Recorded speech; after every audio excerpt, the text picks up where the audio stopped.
विधानसभेने संमत केलेले सन 2025 चे विधानसभा विधेयक क्रमांक 106 महाराष्ट्र लोकायुक्त सुधारणा विधेयक 2025 मी आपल्या अनुमतीने मांडतो। विधेयक मांडण्यात आले।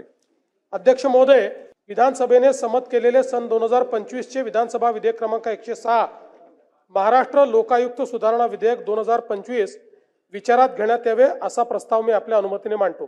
अध्यक्ष महोदय, आपल्याला कल्पना आहे की दोन्ही सभागृहाने एकमताने लोकायुक्ताचा कायदा पास केला होता आणि माननीय राष्ट्रपती महोदयांकडे आपण तो मान्यतेला पाठवला होता। अतिशय महत्त्वाचा कायदा आपण केला। त्या कायद्यामध्ये मुख्यमंत्र्यासहित सगळ्यांना आपण लोकायुक्ताच्या अंतर्गत आणलं आणि हा ज्यावेळेस मान्यतेला गेला त्यावेळेस त्याला आता राष्ट्रपतींनी मान्यता दिली आहे, पण देताना त्यांनी 2 सुधारणा त्यात आपल्याला सुचवलेल्या आहेत ज्या अतिशय अनुषंगिक सुधारणा आहेत। त्यातली पहिली सुधारणा अशी आहे की अपॉइंटेड डेट ज्या आहेत त्या वेगवेगळ्या असल्या पाहिजेत। याचं कारण आपण जर आज अपॉइंटेड डेट केली आणि कायदा अस्तित्वात आणला तर कायदा अस्तित्वात आल्यानंतर जुने लोकायुक्त राहत नाहीत आणि नवीन लोकायुक्ताच्या सिलेक्शनची वेगळी प्रोसेस या कायद्याने सांगितली आहे। त्यामुळे एक त्या ठिकाणी कायदेशीर प्रश्न निर्माण होतो की संस्था तयार झालेली आहे पण त्याच्यावर लोकायुक्त नाही आहेत आणि म्हणून त्याला 2 अपॉइंटेड डेट असतील। पहिल्या अपॉइंटेड डेटने आपण लोकायुक्ताच्या सिलेक्शनची प्रोसेस पूर्ण करू आणि सिलेक्शनची प्रोसेस पूर्ण झाली की कायदा अस्तित्वात येईल अशी दुसरी अपॉइंटेड डेट असेल। असं एक सूचना त्यांनी केली ती आपल्या मला असं वाटतं योग्य सूचना आहे, त्याच्यामुळे त्यातली कंटिन्युटी कुठे भंग होणार नाही। दुसरी सूचना त्यांनी जी केली ती पण अनुषंगिक सूचना आहे। आपण कायदा ज्यावेळेस केला त्यावेळी आपल्याकडे भारतीय दंड संहिता, CRPC आणि एव्हिडन्स ऍक्ट हे जुन्या स्वरूपात आपल्याकडे लागू होते। त्यानंतर केंद्र सरकारने हे कायदे बदलले आणि त्या कायद्याची नावही बदलली। आता त्याचं नाव हे भारतीय दंड संहिता नाही आहे, भारतीय न्याय संहिता आहे। तर तेवढं नाव बदलण्याच्या संदर्भात त्या ठिकाणी आपल्याला सूचना केलेली आहे। आणि तिसरी सूचना जी केलेली आहे तीही अत्यंत महत्त्वाची आहे की केंद्रीय कायद्याने जे प्राधिकरण अस्तित्वात आलेले आहेत त्या प्राधिकरणावर जर राज्य सरकारने अधिकारी नियुक्त केला असेल तर तो अधिकारी देखील आपल्या लोकायुक्ताच्या कार्यकक्षेत येईल याची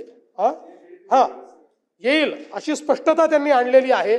रेरा पण समजा रेरा केंद्राचा कायदा आहे पण त्याच्यावर अधिकारी अपॉइंट आपण करतो तर तो एक प्रश्न निर्माण झाला होता की तो आपल्या लोकायुक्ताच्या कार्यकक्षेत येईल का, तर ते त्यांनी स्पष्ट केलं की आपल्या लोकायुक्ताच्याच कार्यकक्षेत तो येईल।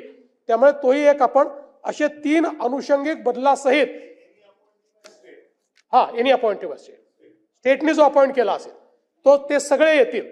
तर मला वाटतं हे आपल्याला पाहिजेच होतं, त्याच्यामुळे ते त्यांनीच मान्य केलं आणि त्यांनी आपल्याला तसं सांगितलंय। अशा 3 अनुषंगिक फक्त सुधारणा याच्यामध्ये आपण करतोय। त्या केल्यानंतर पुन्हा राष्ट्रपतीकडे पाठवायची आवश्यकता नाही। त्यांनी आपल्याला सांगितलं की तुम्ही या सुधारणा करून लागू करा। प्रस्ताव असा आहे की महाराष्ट्र विधानसभेने संमत केलेले सन 2025 चे विधानसभा विधेयक क्रमांक 106 महाराष्ट्र लोक आयुक्त सुधारणा विधेयक 2025 विचारात घ्यावे। प्रश्न असा आहे की महाराष्ट्र विधानसभेने संमत केलेले सन 2025 चे विधानसभा विधेयक क्रमांक 106 महाराष्ट्र लोक आयुक्त सुधारणा विधेयक 2025 विचारात घ्यावे काय? अनुकूल असतील त्यांनी होय म्हणावे, प्रतिकूल असतील त्यांनी नाही म्हणावे। होयचे बहुमत विधेयक विचारात घेण्यात आले। आता विधेयक खंडशः विचारात घेण्यात येईल। खंड 2 ते 11 खंड 1 संपूर्ण शीर्षक आणि हेतुवाक्य हे विधेयकाचे भाग समजण्यात यावेत। अनुकूल असतील त्यांनी होय म्हणावे, प्रतिकूल असतील त्यांनी नाही म्हणावे। होयचे बहुमत खंड 2 ते 11 खंड 1 संपूर्ण शीर्षक आणि हेतुवाक्य विधेयकाचे भाग झाले। मंत्री महोदय, माननीय मुख्यमंत्री। अध्यक्ष महोदय, सभापती महोदय, प्रस्ताव असा आहे की महाराष्ट्र विधानसभेने संमत केलेले सन 2025 चे विधानसभा विधेयक क्रमांक 106 महाराष्ट्र लोकायुक्त सुधारणा विधेयक 2025 संमत करण्यात यावे। प्रस्ताव असा आहे की महाराष्ट्र विधानसभेने संमत केलेले सन 2025 चे विधानसभा विधेयक क्रमांक 106 महाराष्ट्र लोक आयुक्त सुधारणा विधेयक 2025 संमत करावे। प्रश्न असा आहे की महाराष्ट्र विधानसभेने संमत केलेले सन 2025 चे विधानसभा विधेयक क्रमांक 106 महाराष्ट्र लोक आयुक्त सुधारणा विधेयक 2025 संमत करण्यात यावे काय? अनुकूल असतील त्यांनी होय म्हणावे, प्रतिकूल असतील त्यांनी नाही म्हणावे. होयचे बहुमत महाराष्ट्र विधानसभेने संमत केलेले सन 2025 चे विधानसभा विधेयक क्रमांक 106 महाराष्ट्र लोक आयुक्त सुधारणा विधेयक 2025 संमत करण्यात आले.